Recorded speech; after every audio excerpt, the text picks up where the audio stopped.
Welcome to another episode of the X-Factor Sportz Podcast, Season 7, Episode 6. We are here on YouTube and Rumble every Wednesday night, as you know.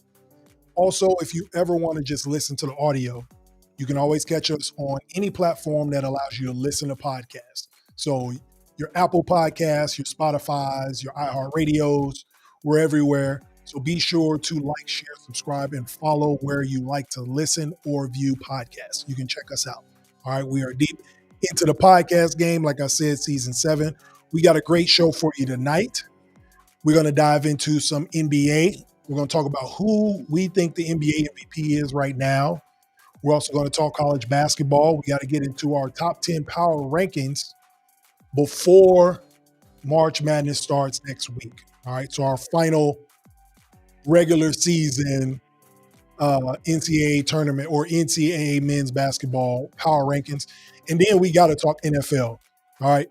So the not the trade deadline, free agency started. And we got to talk about the winners and losers of free agency as well. But before we dive into that, next week, Episode 7, we got a big show. We are partnering up with Podcast-On and over 1,500 podcasts across the world. There'll be a 96-hour run of podcasts consecutively throughout from March 15th to March 21st. I think it's even more than 96 hours. It's like 5 days of podcasts. Your boy is a part of Podcast-On and next Wednesday, regularly scheduled program, but it will be in partnership with Podcast-On, and we will be doing it in charity with the American Cancer Society. So we are dedicating that episode to the American Cancer Society and all of those who are dealing with cancer. So be sure to tune in next week as well in that big show. You can also see all of the promotion and all of the things on social media. Okay? So let's get into the quick news, the layup lines. Ladies first. Last week, the ladies had their championship week. So congrats to the power conferences, South Carolina, UCLA, Duke, UConn, and TCU on winning their conference tournaments. South Carolina, we talked about last week, they ended up getting the 1 seed in the SEC tournament because of a coin flip. They were tied with record in the conference with Texas. They kind of split both games that they played. But South Carolina showed why they were the number 1 seed. They ended up beating Texas by like 19 points on Sunday. So congrats to them. Then you had UCLA. They got their revenge on Juju Watkins and USC. They end up winning the Big Ten Conference Tournament. So congrats to them. They won the game when it mattered or when it counted, I guess. Didn't matter if they were the 1 seed or not. They ended up winning the Big Ten championship game. TCU, they were the best team wire to wire in the Big 12, so they walked through the Big 12 tournament and won that. Big on them. And then UConn on Monday ended up winning the Big East Conference Tournament Championship against Creighton, capping off an undefeated season in conference play and the conference tournament. So those are your winners for the women's side.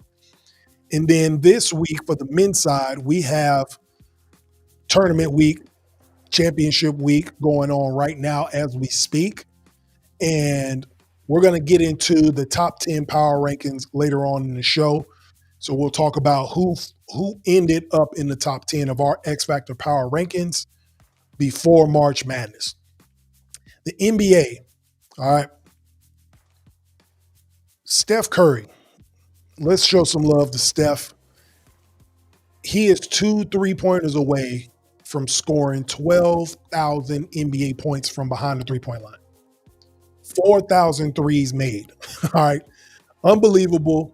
Never thought I would see like what LeBron did with the 50,000 points, playoffs and regular season.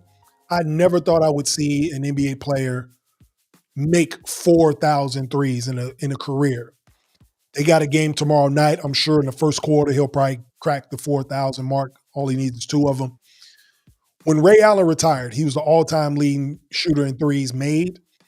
And he made 2,900. I think it was 2,973 is the number. And he played in 1,300 games. All right. Steph has made over 1,000 more threes than him and played in almost 300 less games. So just to give you an idea how crazy this statistic is, but to put in perspective, it's a testament to one, how the game has changed, and Steph is a huge part of that. And it tells you about the consistency and the focus you got to have, being double teamed for all these years. Everything's going through Steph every night. Everybody knows it, and he's still able to do it at this level, at this clip. And because he's a shooter, he can play 2, 3, 4 more years if he wanted to. So this may be another one of those records that will eclipse so many other players. I don't think this record will be as far removed as the 50,000 points that LeBron got, because we're in an era now where threes are being shot all over the place. Like James Harden, I think, is number 2 all time. So I can see Steph's record getting broken before LeBron's record get broke. Let's just say that. But imagine if Steph was actually healthy earlier in his career. The reason they were able to even form the dynasty, a lot of y'all don't know, is because Steph was damn near out the league with his ankle injuries. He had a lot of bad ankle injuries on both ankles, and Golden State believed in him. They signed him to a contract, but it wasn't a big contract because of the injury history. He kind of had to bet on himself, which allowed them to keep Draymond Green, keep Sean Livingston, keep Andre Iguodala in his prime, keep Draymond Green and sign him for big dollars after his rookie deal. They were able to get Kevin Durant later on down the road. So the fact that Steph Curry hurt himself or got hurt allowed them to even have the dynasty, because he would have been paid max dollars years ago. But imagine if he was healthy, what this 3-point record would be. He probably would have hit 4,000 last season. So congrats to him, Steph Curry, the Curry family, Dale Curry, the dad. I remember watching Dale Curry play. His brother Seth's still in the league, like greatest shooter we've ever seen. 4,000 threes is insane. It's players that haven't scored 10,000 points in their career total. He about to get 12,000 points from behind the arc. So crazy, Chef Curry. All right, so with that, we can segue on over to who we think the NBA MVP is. All right, we are less than 20 games, something like that. We're close. We're over 60, well over 60 games. Probably like 15 games left in the season. So we can talk about who we think the MVP is. All these other sports shows have been talking about it, who they got for MVP and why they're arguing, making it a big deal. It ain't really that hard to see who the MVP is, right? So when you come here, you get real talk, unbiased takes. So that's what we give y'all with this one, as far as who the MVP is. And it should only be 4 names in the running anyway. All right, so Jayson Tatum, Nikola Jokic, Giannis, and SGA, Shea Gilgeous-Alexander, right? Those are the 4 players who should even be getting votes for the MVP. And for me, that's the MVP list. And I can break down why each of these 4 players are deserving of it. But then I'll also talk about who the MVP will be and why. So Jayson Tatum, right? He was an MVP candidate last year. He was the best player on the best team. So that's why he was the candidate. And he led his team in points, rebounds, and assists last season. This season, they're defending champs. And they got everybody gunning for him. And he averages more points, more rebounds, and more assists this year. So he's gotten better, elevated his game even higher as an NBA champion when you're the hunted instead of the hunter. He's elevated his game. So that gives him a case for being an MVP. Over the last 5 games, he's been on a tear. The last 5 games he's played, because the other night I think he rested. But he's averaging 33 points, 10 rebounds, 6 assists, shooting 35% from 3 and 47% from the field, right? So he's been going off. A couple 40-point games mixed in there, playing in prime time. Him and Jaylen Brown doing their thing. But Jayson Tatum's the best player on the team, and he's elevated his game from last season when I thought he should have been MVP. So the fact that Jayson Tatum is showing the consistency while still being the best player on one of the best teams in the NBA. Nikola Jokic, He has a case to be the MVP every year. If you want to talk analytics, statistics, he's always number one in PER. He's got 3 MVPs already. So the voters might be getting voter fatigue. Kind of the same thing we talked about in football. You know, Lamar Jackson might not win MVP because of the voter fatigue, Patrick Mahomes, yada, yada, yada. But you can't deny what Jokic is doing. So he's always going to be in MVP conversations. He's going to be the first center ever to average a triple-double for a season, leading the NBA in PER, like I already alluded to. The definition of valuable when it comes to the Denver Nuggets franchise. So he ain't going nowhere. But like I always say, the MVP award is a narrative-based award. It's not a merit-based award. And because of that, he won't win MVP this year. Because if it was a merit-based award, LeBron would have 6 or 7 MVPs instead of just 4. Jordan would have 8 or 9 MVPs. You know what I mean? So it's not always, it never goes that way. It's based on the narrative. Also, they're making a late surge in the second half of the season, but early on in the regular season, they were a 4th seed, a 5th seed, kind of struggling. They're kind of picking up and hitting their stride late. So, like I say, Giannis will always be in the running for MVP as long as he's putting up numbers. But this year, I don't think he is, but he should get votes. With Giannis, like Tatum, Giannis has been coming on strong in the second half of the season. Early on in the regular season, they wasn't doing much. They're still like a 4th or 5th seed right now as we speak between them and the Knicks. And he's only second to Jokic in double-doubles this season, so the stats are there. He makes a bigger impact on the defensive end than any of these players on both ends of the floor, so he'll always have MVP votes. But unfortunately, he won't get the nod because of the standings. When you got Cleveland better, you got Boston better, they might have jumped to the 3. I'm not sure. The Knicks have been better all year, so I just don't think Giannis will get the nod for it. But again, like Jokic, he'll always have the numbers. He plays on both ends. The PER is always crazy, and the Bucks are always in contention, so he'll always get votes. But SGA, Shea Gilgeous-Alexander, I've been screaming it all year. Shea is the MVP, and he's going to be the one that wins the MVP. And before y'all come on here and put your little messages in and your notes about, but Jokic is doing this and he's got these numbers, that's fine. It takes a combination of all of those things to win an MVP, especially if it's a narrative-based award, right? So I'm consistent regarding how I measure MVPs, like I was last year with Tatum. Shea is the best player on the best team. And his numbers prove it, right? So people might argue Cleveland's the best team, but head-to-head in the last time they played, OKC beat them by 20 points. And Donovan Mitchell averages like 10 points a game against OKC because of their defense. They're a great basketball team. So I give them a slight edge over Cleveland, even though Cleveland is better in the standings. Head-to-head, OKC looked better on the floor, right? So if you want stats, you can get stats as well. And Shea gives you those. So leads the league in scoring, and he's second in steals. As a point guard, he leads the OKC Thunder in points, points, assists, steals, blocks, and field goal percentage at the point guard position. How you lead your team in blocks as a point guard, right?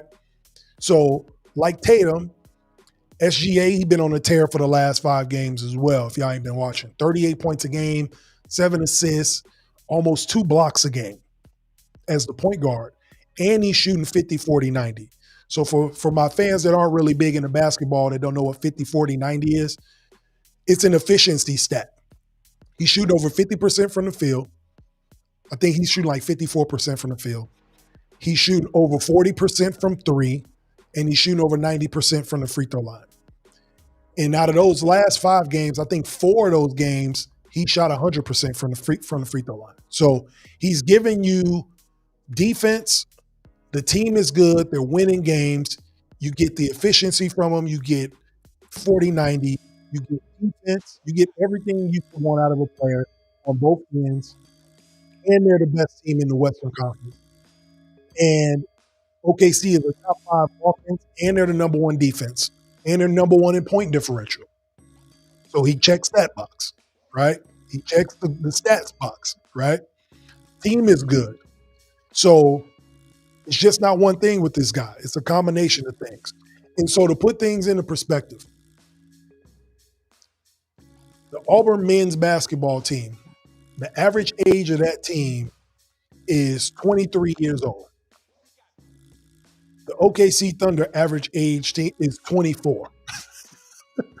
They're one of the youngest teams in the league. I think they're the second youngest team behind Portland. Last year, they were the youngest team in the league, and Shea led them to a number 1 seed in the West with 57 wins. This year, he's going to lead them again, and they probably get up to 65 wins. So you didn't want to give him the MVP last year. He said, okay, I'm going to be better. My team's going to be better. We're going to be top 5 in offense and defensive rating. I'm going to lead my team in points, assists, steals, blocks, field goal percentage. I'm going to give it to you on both ends. I show up in all the big games. I'm efficient. I'm more efficient than I was last year. And my team is one of the youngest teams in the league. So every box you want from a most valuable player, whether you are into the stats, whether you're into the win-loss column, whether you're into the analytics, whether you're into the defense, the team camaraderie, whatever you're into, Shea checks every single box that those other 3 players I talked about before him. He checks all of the boxes in one. So that's why SGA is my MVP this year. So y'all let me know what y'all think. Who do you think your MVP is and why? You can always comment below. You can subscribe to the X-Factor Sportz Podcast and catch every episode every Wednesday. I like to hear what y'all got to say. You know we break this up and y'all can see the reels throughout the week. Okay? Well, let's switch to this. We staying on basketball, but we going down to NCAA. So a few weeks ago, y'all probably saw the power rankings that we had coming into kind of the final few weeks of the regular season. Now that the regular season's over, this is going to be our final NCAA power rankings going into March Madness. So this is what we got. So at number 10, we got some teams that moved around. We got some teams that got bumped out. We got some teams that came in. So congrats to the newcomers. At number 10, had to show love to the Maryland Terrapins. All right.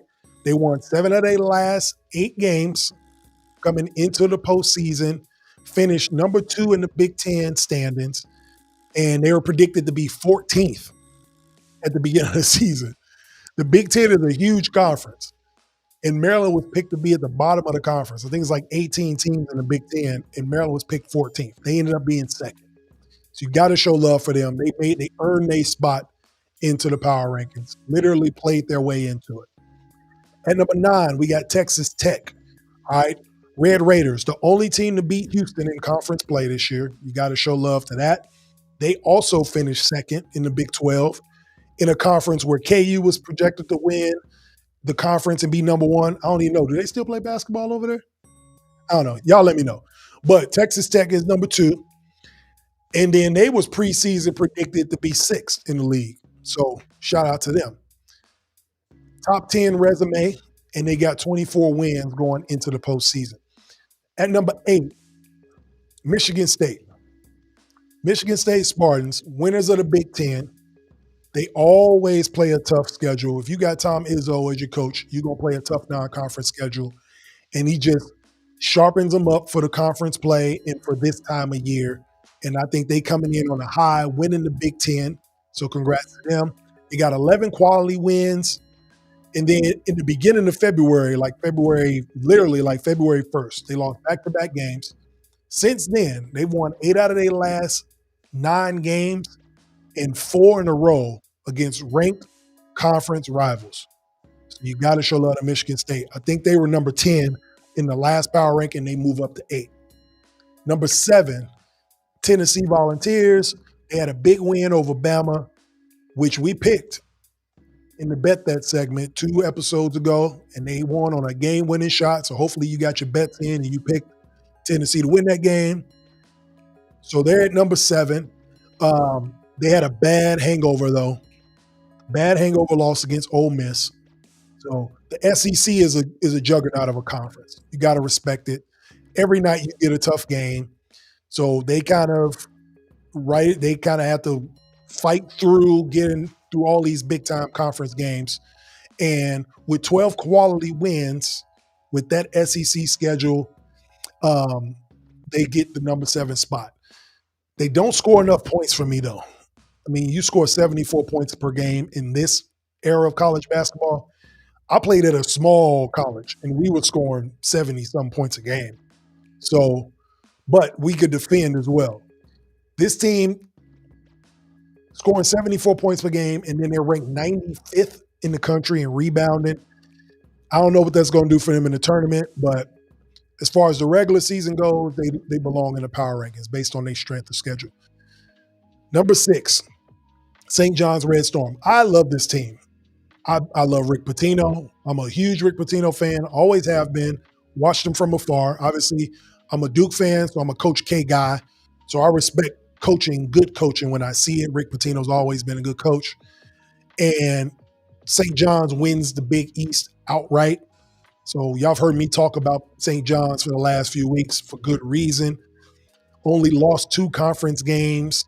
And now, they only score 78 points per game. I just talked about that with Tennessee, but they're top 10 in the country in rebounding. And that's the difference. If you're going to be a low-scoring team, but you can rebound, you can be in every single game, right? Because you're going to get more opportunities than the other teams. You got more possessions. So it's just about shot making for them.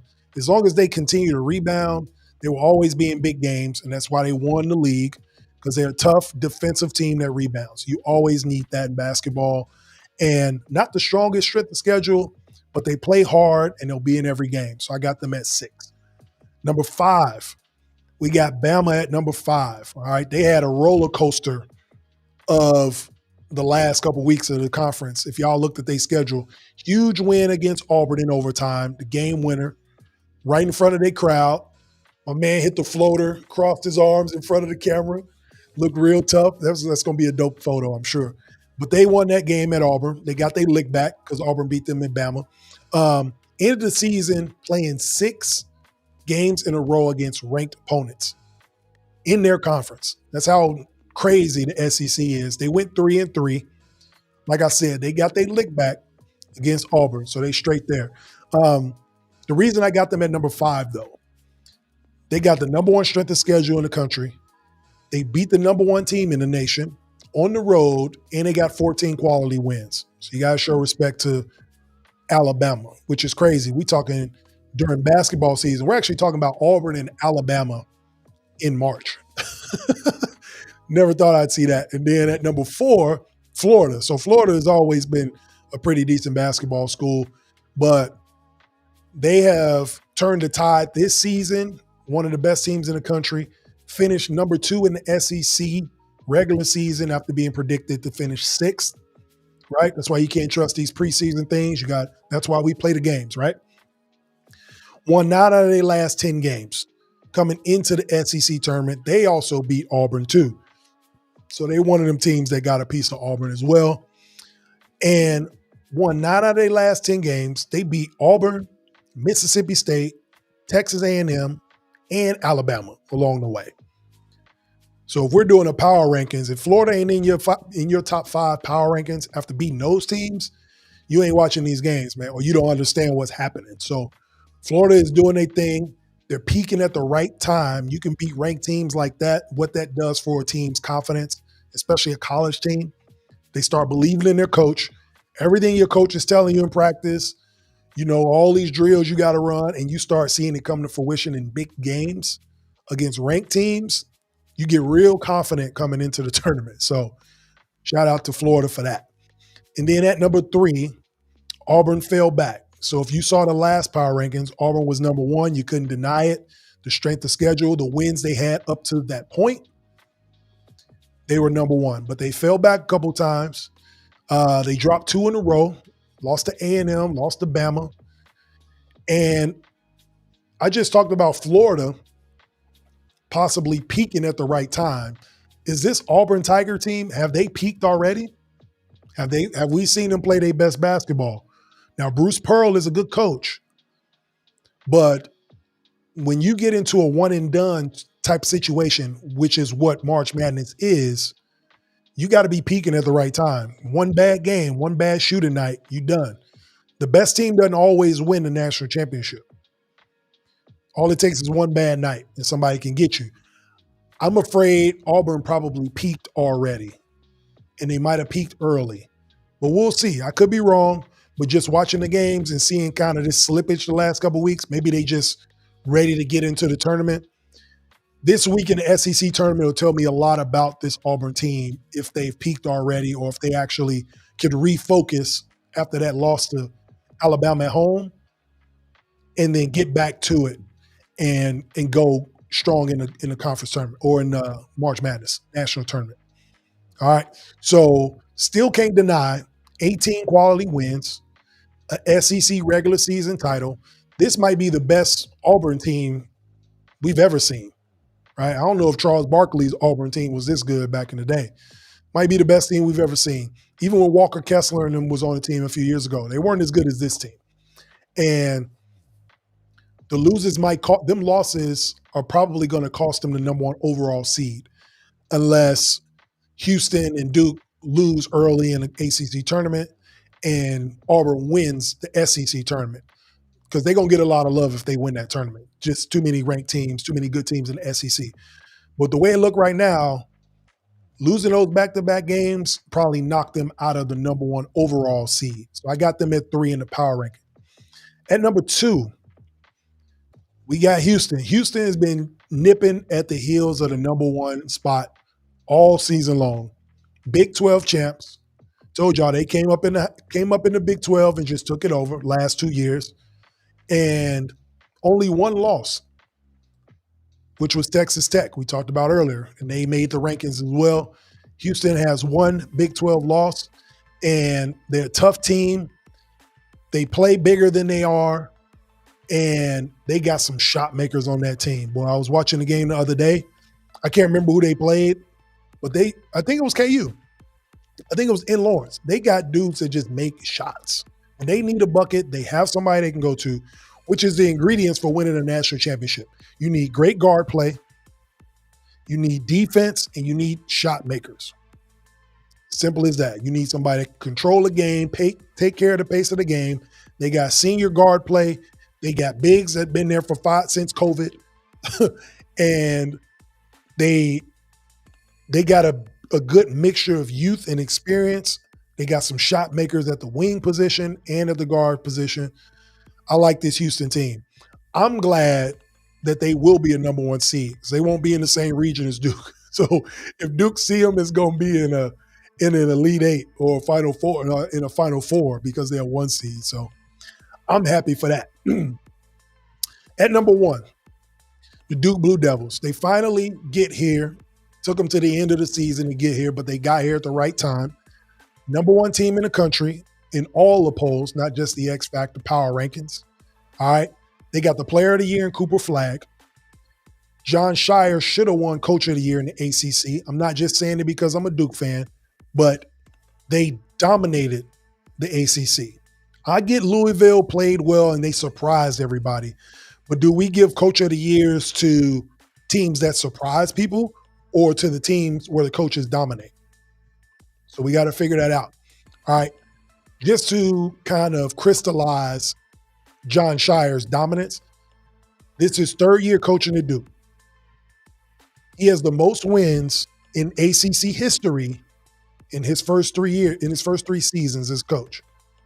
Duke has 82 wins with Jon Scheyer as a coach. So he passed Bill Guthridge at UNC.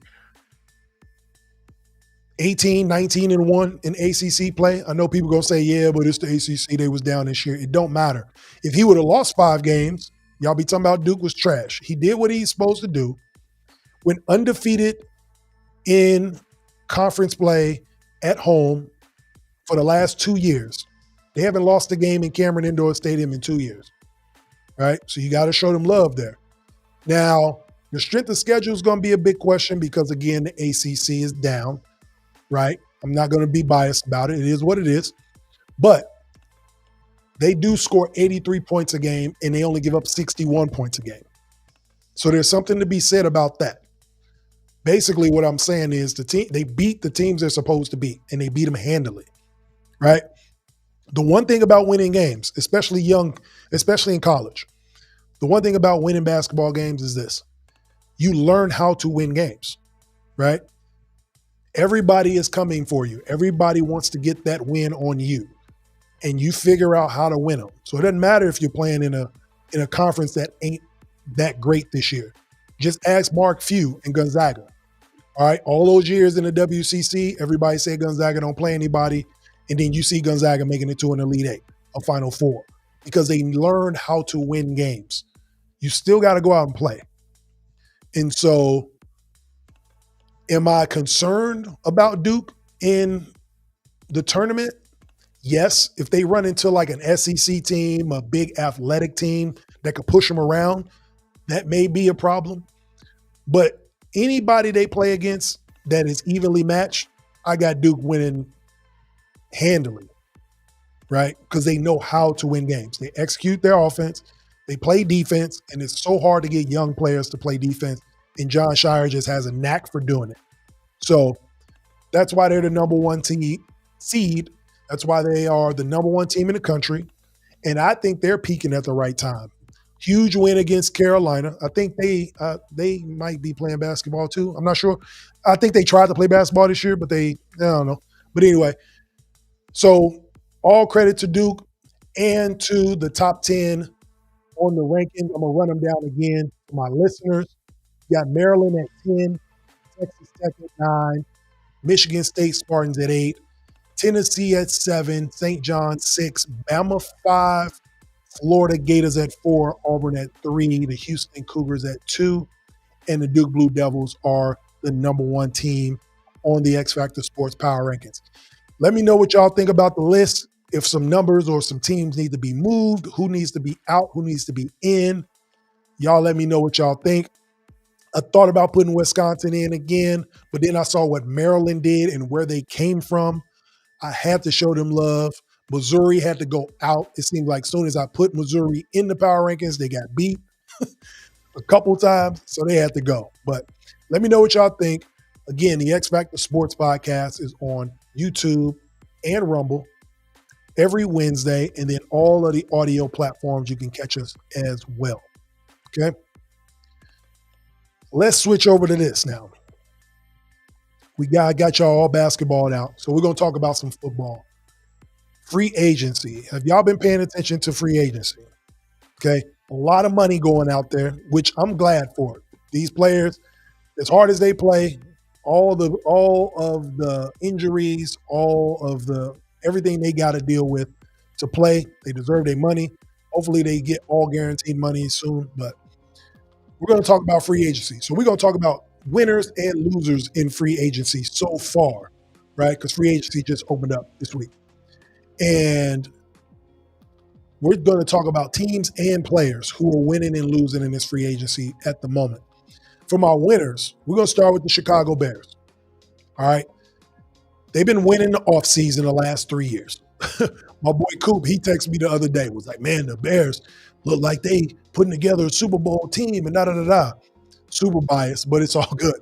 But I tell him, I'm like, dude, we won the offseason the last 3 years. I need to see it on the field. It all looks good on paper, yada, yada, yada. But you can't deny what they're doing, okay? Ben Johnson, an offensive coach, right? The GM played offensive line in NFL, so they understand what is needed to protect Caleb Williams. And the games are won in the trenches. So what do? They go out and get offensive linemen. They get Joe Tooney from the Chiefs, right? They go get Jarrett, the defensive lineman from Atlanta. They're building both sides of the line, and they understand building a championship team comes from the inside out. So I'm happy with what they're doing, but I just need to see it materialize on the field. Last year, we was jumping up and down about Keenan Allen coming over, DeAndre Swift, we got Caleb Williams, number one pick, yada, yada, yada. Didn't turn into anything. So I need to see it happen. But if we're talking about right now, The Bears are doing all the necessary things to try to win and try to make a run at the playoffs. Okay. What the Eagles showed everybody in the Super Bowl is championships are won in the trenches. And the Bears are shoring that up so far. The second team that I would consider is winning right now in free agency, the New England Patriots. They're going to go under the radar. Ain't nobody going to talk about them. But Mike Vrabel, again, just got the coaching job, just like Ben Johnson in Chicago. Mike Vrabel knows how to build teams. He was the one pissed off at the Titans for letting Derrick Henry go, for letting A.J. Brown go. Not Derrick Henry, he was already gone. But A.J. Brown. When A.J. Brown went to the Eagles, he was not happy because he understands what it takes to win. Again, being a former player and playing for an organization like the Patriots, you know what it takes to win. And so he understood with Drake May, they probably were the least talented team in the NFL. So what do? He went and got veteran players on both sides of the ball that know how to play, right? And football is one of these strange things. It's one of these strange sports where emotion matters a lot. And what you bring into that locker room, you bring in winning personalities, you bring in winning habits. It starts to trickle down to younger players if you want them to be great. For example, the Eagles just let go of C.J. Gardner-Johnson. I think it's a mistake. I know Howie Roseman likes to free up cap space and do whatever. I can't knock him for doing it. He's won 2 Super Bowls in the last 7 years. So clearly he knows what he's doing. But I say all that to say this. C.J. Gardner-Johnson was on the Eagles in 2017. They win a Super Bowl.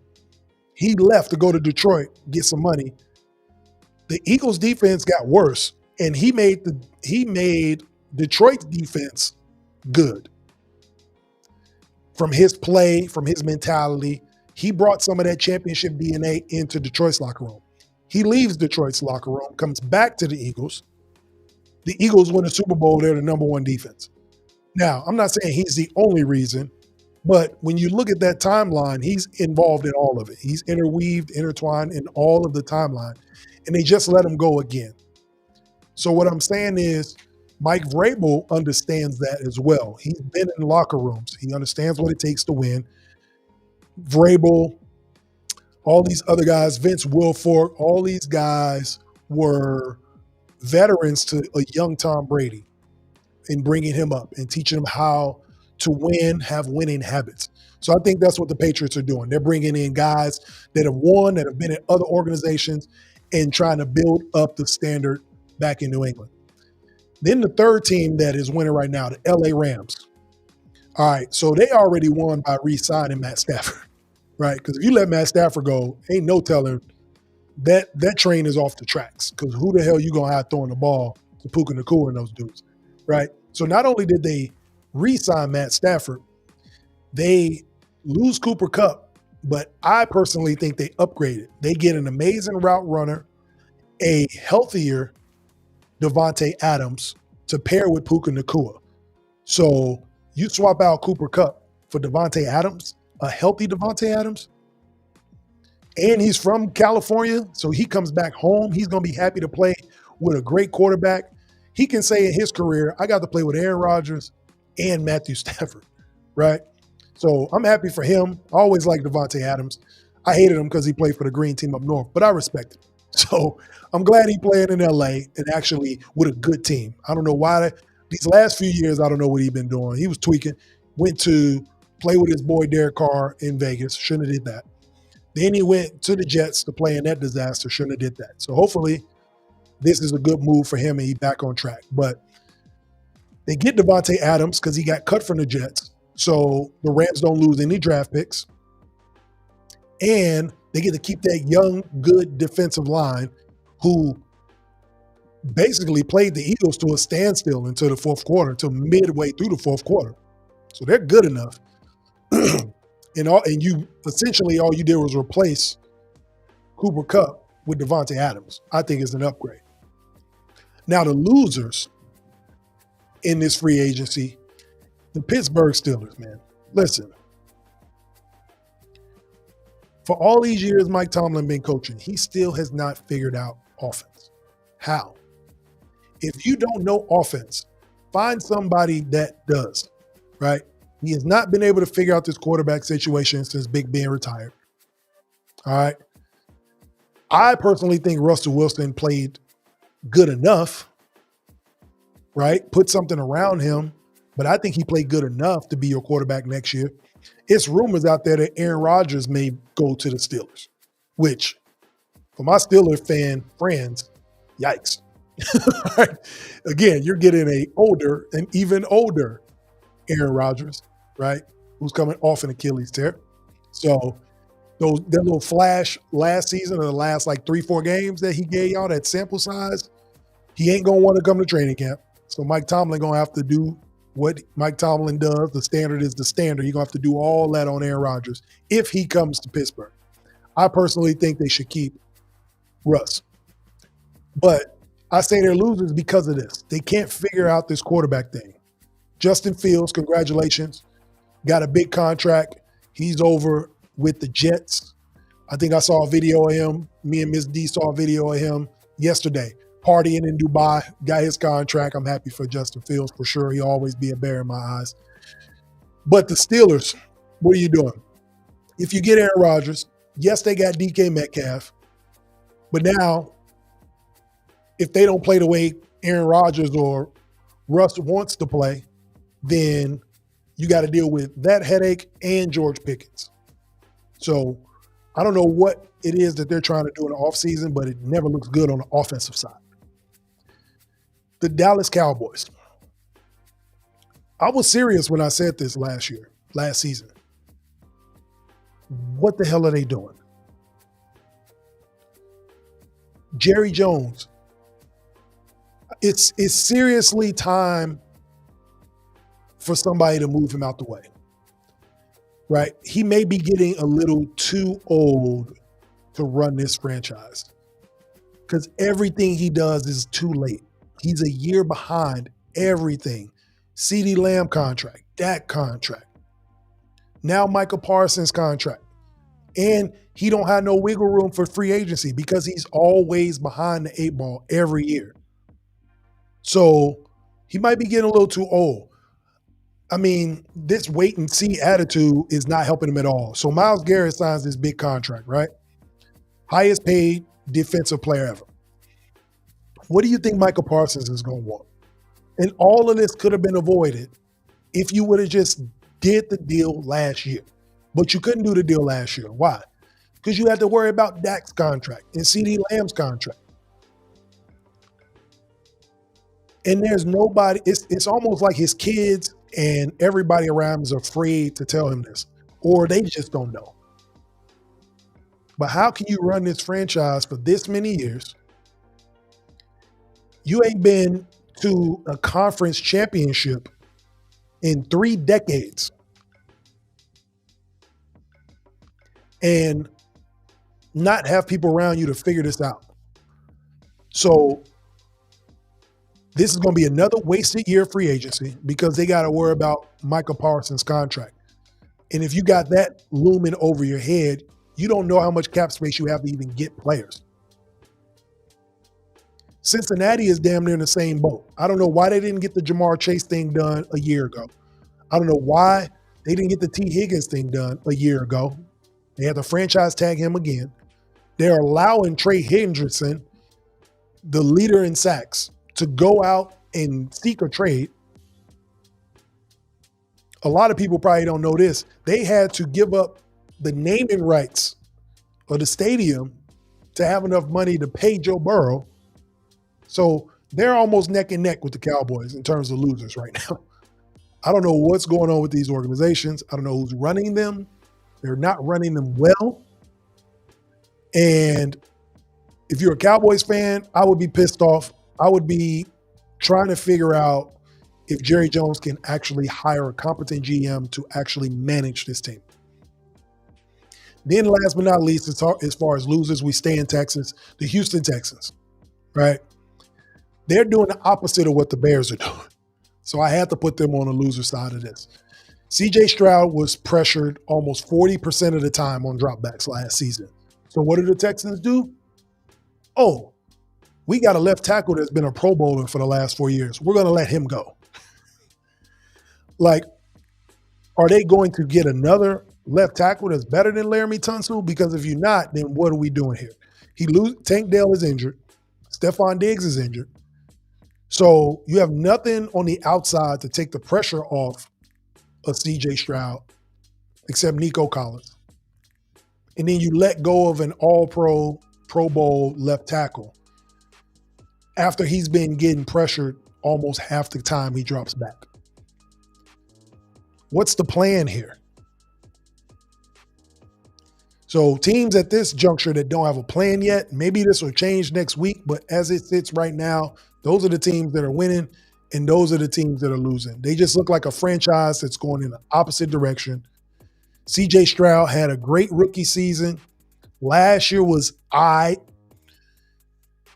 third year, hopefully it ain't mediocre, because I can't call you a franchise quarterback if you're not consistently getting better or consistently good.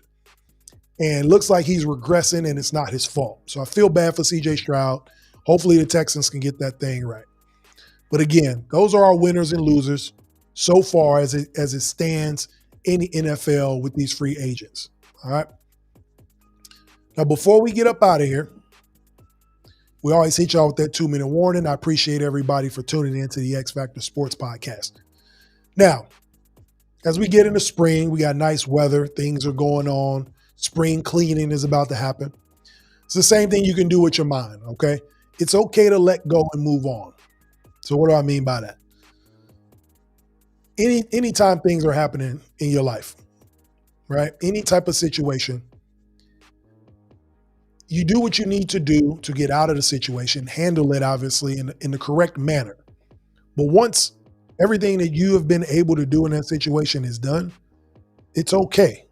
It's okay to understand the situation. It's okay to have figured it out, overcome it, and let it go.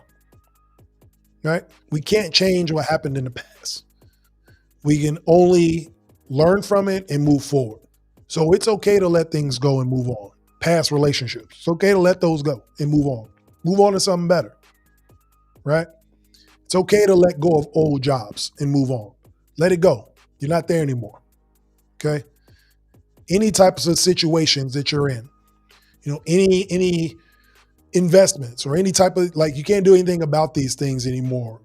Any problems with friends, like if you can't work it out, or if you did work it out, don't linger on it. If you're in a relationship and something happens in a relationship, don't linger on what happened. If you forgive each other, right?